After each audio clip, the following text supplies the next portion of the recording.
अस्सलामुअलैकुम एवरीवन, मैं हूं मोहम्मद तलहा और आप लोग देख रहे हैं तलहा स्पेस एकेडमी। आज हम लोग कवर कर रहे हैं सेकेंड ईयर का 8वां लेक्चर, जिसमें हम लोग कवर करेंगे एक बहुत ही इंपॉर्टेंट टॉपिक और वो है Carnot engine and Carnot cycle.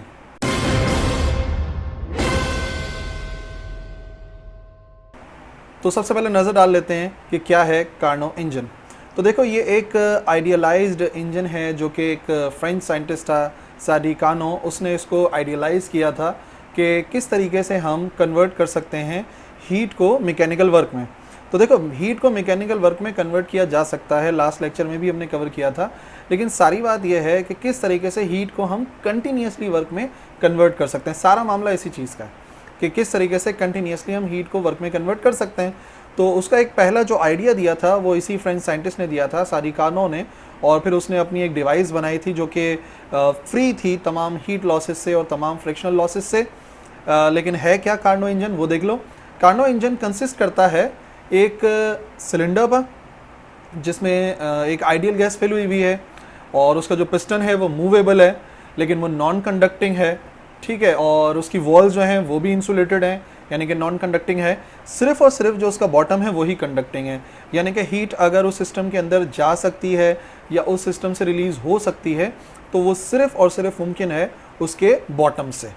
तो ये कार्नो इंजन काम करता है एक साइक्लिक प्रोसेस पे, यानी कि हीट को मैकेनिकल वर्क में कन्वर्ट करवाने के लिए एक साइक्लिक प्रोसेस है, उससे गुजारना पड़ता है, और इस साइकिल को कहते हैं Carnot cycle. Carnot cycle consist करती है 4 प्रोसेसेस पर। Number 1 isothermal expansion, number 2 adiabatic expansion, number 3 isothermal compression और नंबर 4 एडियाबैटिक कंप्रेशन।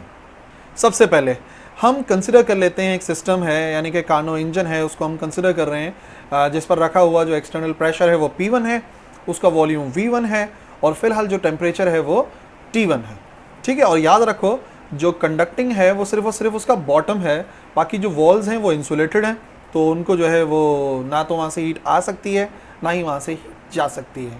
तो पहला प्रोसेस जो कि है आइसोथर्मल एक्सपेंशन।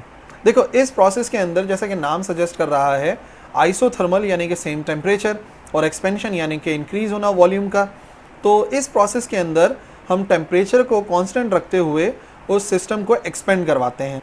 इस प्रोसेस में जो सिस्टम है उसको रखा जाता है एक हॉट बॉडी पर, ठीक है, और फिर उसको एक्सपेंड कराया जाता है आइसोथर्मली। आइसोथर्मली कैसे एक्सपेंड कराते हैं?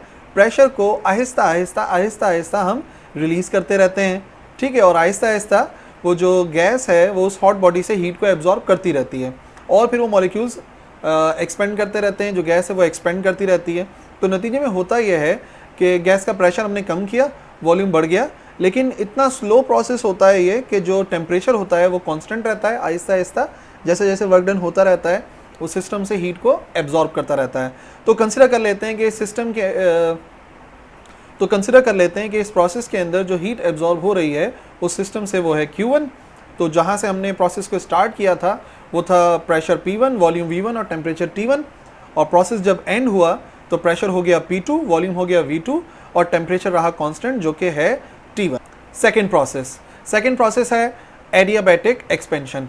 नाउ हमें सिस्टम को एक्सपेंड तो करवाना है, लेकिन हमें सिस्टम को एक्सपेंड कराना है एडियाबैटिकली, और पिछले 2 लेक्चर्स में इन पर हमने काफ़ी बात की है। एडियाबैट मीन्स इंसुलेटर, यानी कि इस प्रोसेस को हम करेंगे अपने सिस्टम को एक इंसुलेटर पे रखने के बाद, और हमने करवाना क्या है? हमने करवाना है एक्सपेंशन। तो देखो, इस प्रोसेस में हमने सिस्टम को रखा एक इंसुलेटर के ऊपर, और फिर हमने आहिस्ता आहिस्ता उसका प्रेशर ड्रॉप किया। तो जैसे जैसे हम प्रेशर को कम कर रहे थे, जो गैस थी वो एक्सपेंड हो रही थी, यानी कि उसका वॉल्यूम बढ़ रहा था। कोई हीट तो हम दे नहीं रहे, तो फिर वो वर्क कहाँ से हो रहा है? तो याद रखो, वो वर्क हो रहा है उसकी इंटरनल एनर्जी की वजह से, और इस वजह से जो सिस्टम की इंटरनल एनर्जी है वो यकीनन कम हो रही है। तो अगर हम देखें पूरे प्रोसेस को, तो हमने उसको स्टार्ट किया था from pressure P2, volume V2 और टेम्परेचर T1, और जब प्रोसेस एंड हुआ, जब हमने उसको एडियाबैटिकली एक्सपेंड कराया, तो क्या हुआ? प्रेशर हो गया P3, वॉल्यूम हो गया V3 और टेम्परेचर ड्रॉप होने के बाद हो गया T2। बट इस प्रोसेस के अंदर कोई भी हीट एब्जॉर्ब नहीं हुई, कोई भी हीट रिलीज नहीं हुई। थर्ड प्रोसेस जो कि है आइसोथर्मल कंप्रेशन। अब नाम क्या सजेस्ट कर रहा है? आइसोथर्मल यानी कि सेम टेम्परेचर वाला, और कंप्रेशन यानी कि अब हमें कंप्रेस कराना है गैस को या सिस्टम को। इस प्रोसेस के अंदर सिस्टम को रखा जाता है एक कोल्ड बॉडी पर, यानी कि जब हम कंप्रेस कराएंगे, ऊपर से प्रेशर को बढ़ाते रहेंगे आहिस्ता आहिस्ता, तो एक्चुअली टेम्परेचर को क्या होना चाहिए, इंक्रीज होना चाहिए गैस के। बट आहिस्ता आहिस्ता वो जो हीट है जो एक्स्ट्रा डेवलप हो रही होगी उस सिस्टम के अंदर, जो इंटरनल एनर्जी बढ़ रही होगी, वो थ्रू कोल्ड बॉडी रिलीज होती रहेगी। और ये प्रोसेस इतना स्लो होता है कि आहिस्ता आहिस्ता जैसे जैसे प्रेशर बढ़ता रहता है हीट रिलीज होती रहती है, यानी कि हमारे टेम्परेचर पे कोई इफेक्ट नहीं पड़ता। यानी कि हमने यहाँ पे कंप्रेस कराया है आइसोथर्मली। तो प्रोसेस स्टार्ट हुआ था, प्रेशर था P3, वॉल्यूम था V3 और टेम्परेचर हो गया था T2, और अब प्रेशर हो गया है P4, वॉल्यूम हो गया है V4 और टेम्परेचर कांस्टेंट रहा, यानी कि T2 ही रहा। इसके बाद स्टार्ट होता है हमारा चौथा प्रोसेस। अब सिस्टम को रखा जाता है एक और इंसुलेटर पे, और प्रोसेस का नाम है एडियाबैटिक कंप्रेशन। कंप्रेस तो कराना है बट एडियाबैटिकली कराना है, कोई हीट देनी नहीं है, ना रिलीज होने देनी है। तो क्या होगा फिर इस प्रोसेस में, जब हम रख देते हैं इंसुलेटर के ऊपर, तो प्रेशर हम उतना ही कर देते हैं जितना कि प्रोसेस के शुरू में था, यानी कि P1। वॉल्यूम भी उतना ही हो जाता है जितना कि प्रोसेस के शुरू में था, यानी कि V1। और नतीजे में आप देखें, अब आप कंप्रेस करा रहे हैं गैस को, अंदर एक हीट डेवलप हो रही होगी, इंटरनल एनर्जी इंक्रीज हो रही होगी, जो कि एडियाबैटिक कंप्रेशन के अंदर होती है। बट क्योंकि यहाँ पे कोई रास्ता नहीं है हीट के बाहर निकलने का, तो अपने आप जो टेम्परेचर है उस सिस्टम का वो बढ़ जाएगा। तो पहले टेम्परेचर T1 से कम होकर T2 हुआ था, अब टेम्परेचर दोबारा से बढ़कर हो जाएगा T1, यानी कि हमारा जो प्रोसेस स्टार्ट हुआ था वो हुआ था P4 V4 T2, और अब वो दोबारा से कहाँ चला गया, P1 V1 T1 पर, यानी कि वही इनिशियल स्टेट। और साइक्लिक प्रोसेस की पहचान ही है कि इनिशियल स्टेट वापस आ जाती है। फिर इसी सिस्टम को उठा के रख दिया जाता है एक और हॉट बॉडी के ऊपर, जहाँ पर वो हीट एब्जॉर्ब कर लेता है Q1, ठीक है। तो ये प्रोसेस फिर लगातार चलता रहता है, एक साइक्लिक प्रोसेस है।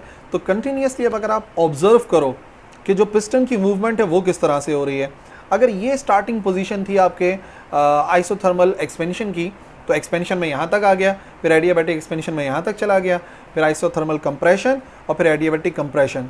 तो थ्रू आउट अगर इस सारे प्रोसेस को देखो तो आप देखोगे जो सिस्टम है वो एक्सपेंड हो रहा होगा, फिर कंप्रेस हो रहा होगा, यानी कि कंटिन्यूसली वो जो हीट Q1 एब्जॉर्ब हो रही है, Q2 रिलीज हो रही है, वो लगातार किस में कन्वर्ट हो रही है, वर्क में। तीसरी और आखिरी चीज़ जो समझना बहुत ज़रूरी है वो है एफिशिएंसी ऑफ कार्नो इंजन। तो देख लो एफिशिएंसी ऑफ कार्नो इंजन। तो एफिशिएंसी का जो सबसे जनरल फॉर्मूला है उसके मुताबिक एफिशिएंसी बराबर होती है output divide by input multiply by 100। Let's say this is equation number 1। अब क्योंकि हम बात कर रहे हैं कार्नो इंजन की, तो कार्नो इंजन की बात यह है कि उसमें हम इनपुट क्या देते हैं, तो इनपुट हम देते हैं हीट, जो कि अभी हमने प्रोसेस में देखा Q1 थी। और आउटपुट क्या होता है, तो याद रखो कार्नो साइकिल के अंदर जो आउटपुट है या जो कार्नो इंजन हमें आउटपुट दे रहा है वो है मैकेनिकल वर्क। तो इनपुट बराबर आ गया हीट के, यानी कि Q1 के, और आउटपुट हो गया मैकेनिकल वर्क जो कि W है। और वो कितना होगा, सिस्टम को हमने हीट दी थी Q1, उसने रिलीज कर दी थी Q2, तो जो बाकी बचेगी यानी कि जो दोनों का डिफरेंस होगा वही वर्क डन के बराबर होगा। ये सारी वैल्यूज पुट कर दो इक्वेशन नंबर 1 में, तो एफिशिएंसी आ गई Q1 minus Q2 divide by Q1 multiply by 100। LCM को ब्रेक किया, Q1 upon Q1 minus Q2 upon Q1 multiply by 100, Q1 से Q1 cancel, 1 minus Q2 divide by Q1। और ये बात हम जानते हैं कि जो टेम्परेचर है और जो हीट है इनका रिलेशन है आपस में डायरेक्ट। तो अगर एक फॉर्मूला हमने हीट के लिए देखा है तो सेम वही फॉर्मूला आ सकता है for temperature.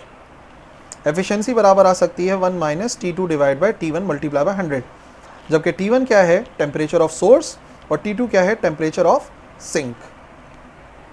So that's it. आज हम लोगों ने बहुत ही इंपॉर्टेंट टॉपिक कवर किया, जिसमें कार्नो इंजन को देखा, कार्नो साइकिल को देखा और एफिशिएंसी ऑफ कार्नो इंजन को भी ड्राइव किया। आई होप समझ में आया होगा। कुछ भी प्रॉब्लम्स हैं तो कमेंट्स में लिख सकते हो, पूछ सकते हो। आई होप सब कुछ क्लियर हो जाएगा।